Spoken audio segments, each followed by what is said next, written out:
So Kathleen, thank you so much for being a part of the stewardship interview process. And I'm delighted that you've joined me this morning and will share with the congregation your journey with St. Paul's. And so thanks for being here. And my first question is, what brought you to St. Paul's and what causes you to stay? Well, thank you, first of all, for wanting to have me do this, because I love St. Paul's. So this is something that is an easy thing for me to do. What brought me to St. Paul's? Probably about 10 years ago, I was at a point in my life where I felt that I wanted to start going to a church, to have a community. So I started looking. I went to many different churches in Fort Collins, and I would walk away and I didn't feel like I had found what I was looking for. And so I was also seeing John, and I was telling him about how I was feeling and what I wanted to do. And he said, well, come with me to St. Paul's. And I said, well, okay, I'll do that. I'd like to do that. So he invited me to come with him to St. Paul's, and I came one Sunday. And when I came in, everybody was very nice and, friendly, and I enjoyed the service. But when I left, I thought, well, of course they're going to be nice to me. I'm with John, and he's a longtime member. And but I continued to go back, and I found that it wasn't just because I was with John, it was because of who these people are. It's who they represent, and they represent God in their heart. They are a giving group of people. That's a great story. And you've seen St. Paul's through a lot of change and transition, from the selling of the former church building to becoming faith partners with Trinity Lutheran and Mary of Magdala Ecumenical Catholic, to the most recent iteration of change, which is to move to Zoom during the pandemic. Through all that change and process of where we are now, what excites you most about St. Paul's? Well, of course, I'm excited about where we are.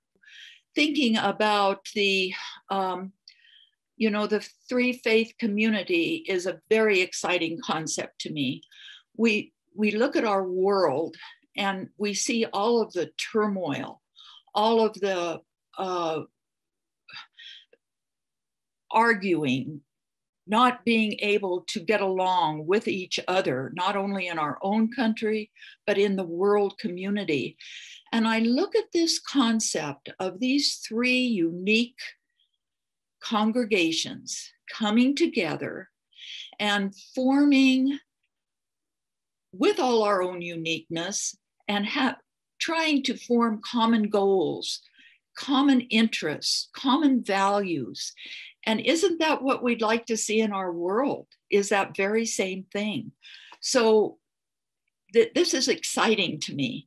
This makes me have goosebumps thinking about it. So we went through a whole lot when we were discerning who we were, what we wanted, when we sold our church, when we sold West Elizabeth. And, to be at this point now, how many years later, 4 or 5 years later, I think it's just amazing. And so we have a long journey, I believe, but I believe it's one that we can make. And I believe the people of St. Paul want this. And that's what's exciting to me. Oh, that's wonderful. There are lots of different places, nonprofits, good organizations to give time, talent, and treasure to. What makes you give to St. Paul's? Well, I still give to other things as well, but certainly St. Paul's is a place that not only do you give, but you also find. And so, what I find at St. Paul and what keeps me coming back are, of course, the church itself, the liturgy, the music, all of those things that I love. I sit there for an hour and it's like you're almost transformed into a place that you don't have everywhere. And so it's a wonderful feeling that I have when I come to church. Also, I like our programs that we have.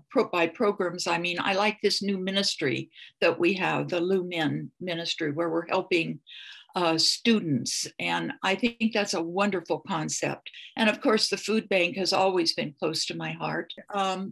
That's why I stay with St. Paul, is because I love what we do.